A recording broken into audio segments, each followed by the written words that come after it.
This time on the Families Matter Most podcast. Let's say you have 4 kids. That's 20 minutes. I understand you're gonna say, Jen, you don't know my life. You don't know how busy I am. I come home from work. I've got all these kids. I've got to make supper. We have soccer and swimming and dance and baths and spelling tests and all the things.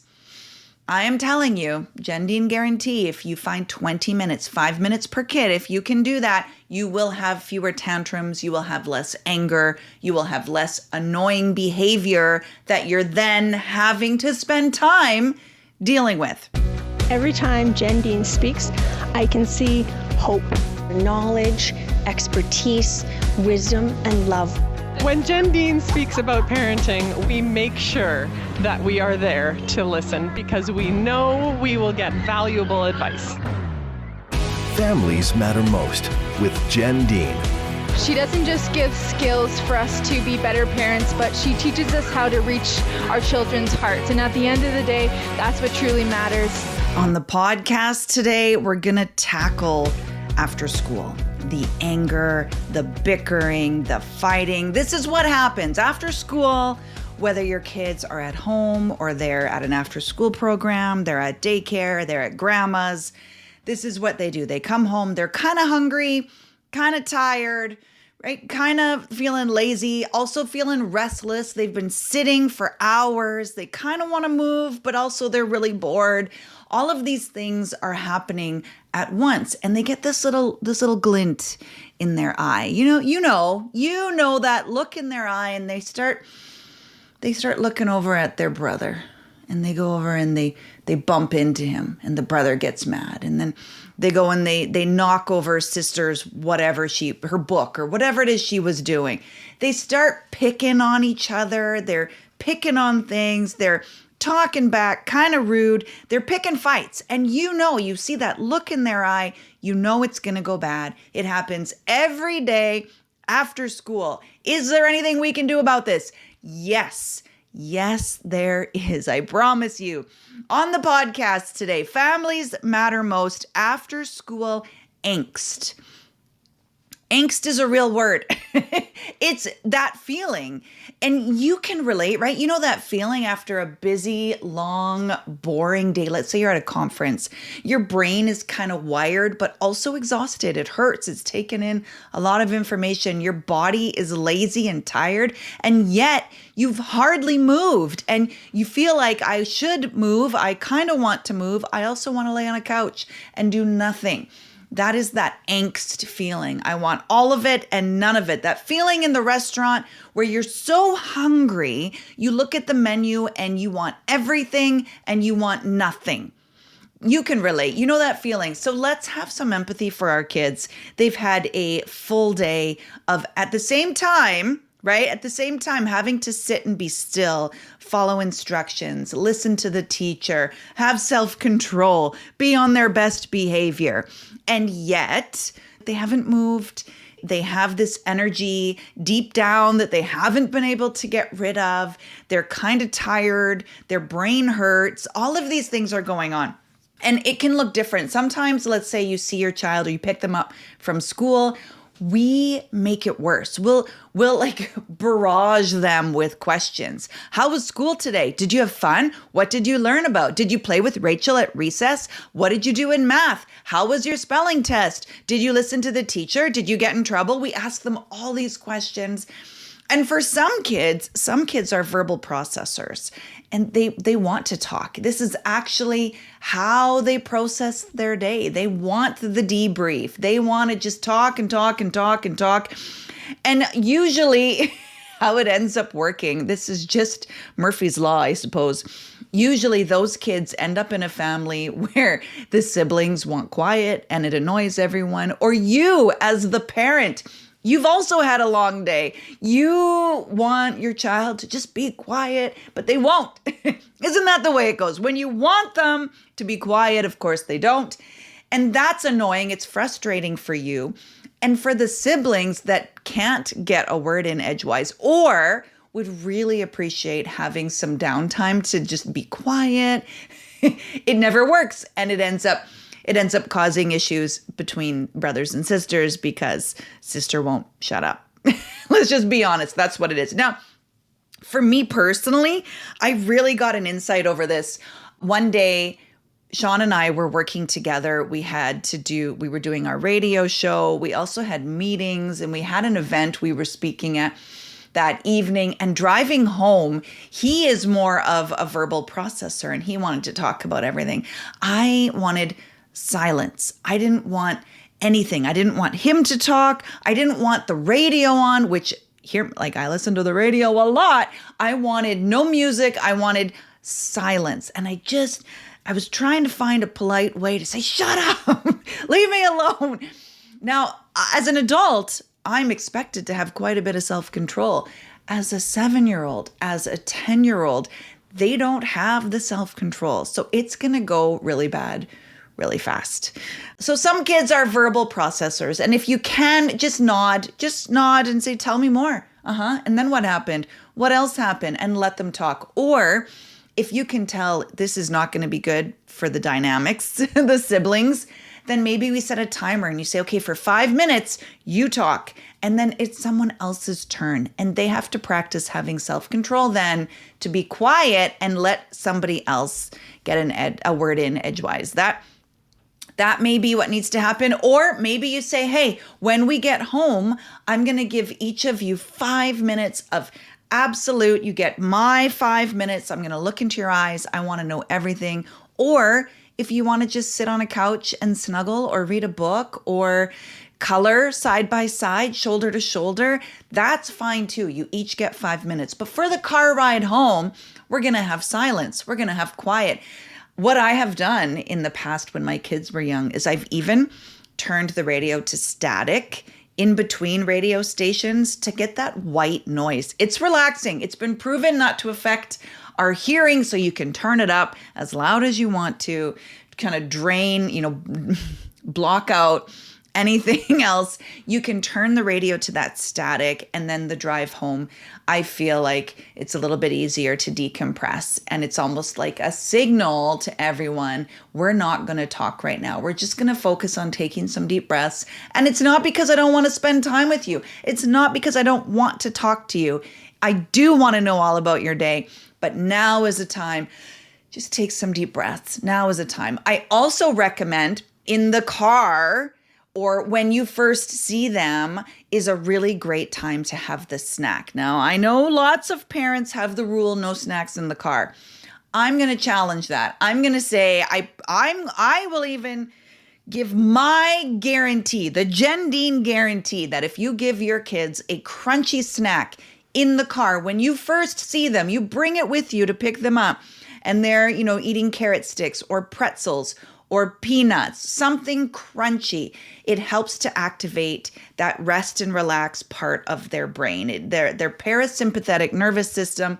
It helps them to process through what's going on and activate that relaxation side, and it will help the rest of the day go better. It's also a snack, right? It's also food and fuel for your child. Remember when I said initially they come home, they're kind of hungry? Yeah.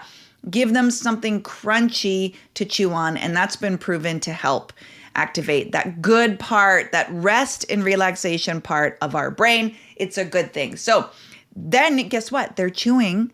They're not talking. This is a win-win. This is a win-win. And maybe the same goes for you, because as I said, we can ruin it by a million questions. But if you're, chewing on a carrot stick, that's going to help you to make better choices when you get into your kitchen and you're not running into your pantry, inhaling that box of crackers. You're not going into the bag of chips, right? Sneaking them as you're making dinner. So you also get the healthy, crunchy snack.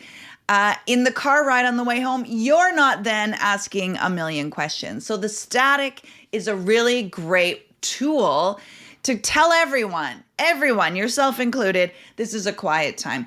Then when you walk in the door, every child, this, again, the Jenn Dean guarantee, I promise you, even though this takes time, this will give you time back later. So front end, yes, 5 minutes a kid. If you can do more, that's great. But 5 minutes a kid, they get your eyes, they get your full attention for 5 minutes. This is a good thing.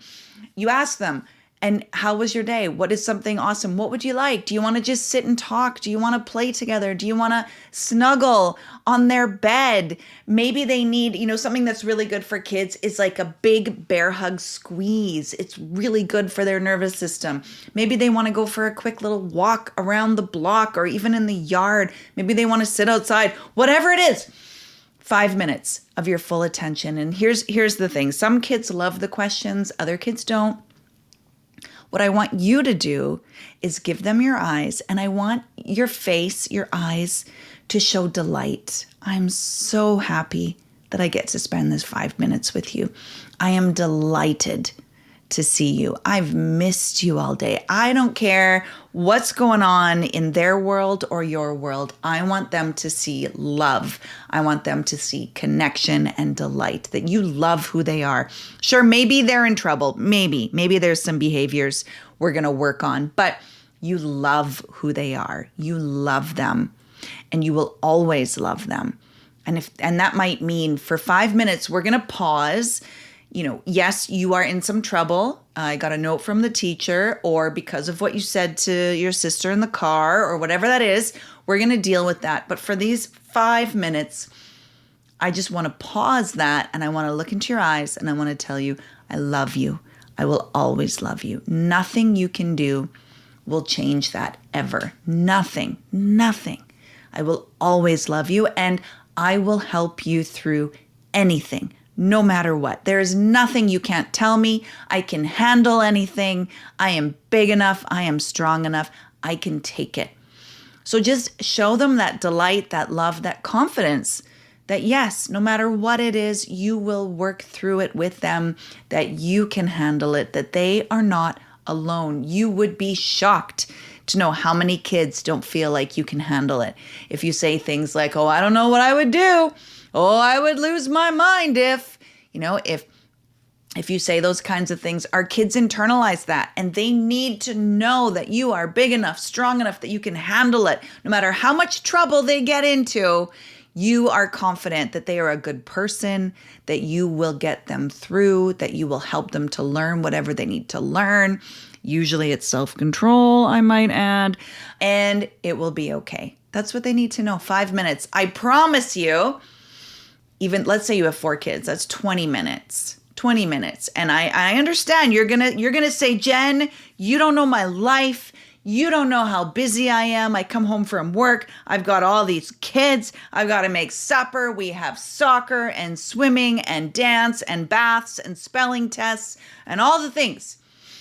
I am telling you, Jenn Dean guarantee, if you find 20 minutes, 5 minutes per kid, 5 minutes per kid, if you can do that, you will have fewer tantrums, you will have less anger, you will have less annoying behavior that you're then having to spend time dealing with, right?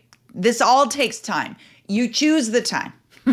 You choose the front end time or the back end time. The front end time is better, I promise. So that's what I recommend. Now, if you do that, you spend 5 minutes with each kid. What I recommend is if you've got more than 2 kids, then separate each of them. So one of them is going to play in the backyard. The other one's going to be at the kitchen table. One of them is going to be in their room building Lego. The other one's going to be in the basement. Do something to keep them separated initially, because as I said, they're still processing the day. They're coming home from school. They're wired. They've got that look in their eye. And you are not going to get 5 minutes of one-on-one time with a child if 2 other ones are fighting in the kitchen. So we got to keep them separated. Movement is great if they can be jumping on a trampoline or doing something active, moving their body. I do not recommend screens. I do not recommend sitting on the couch and watching a show. I know it's tempting.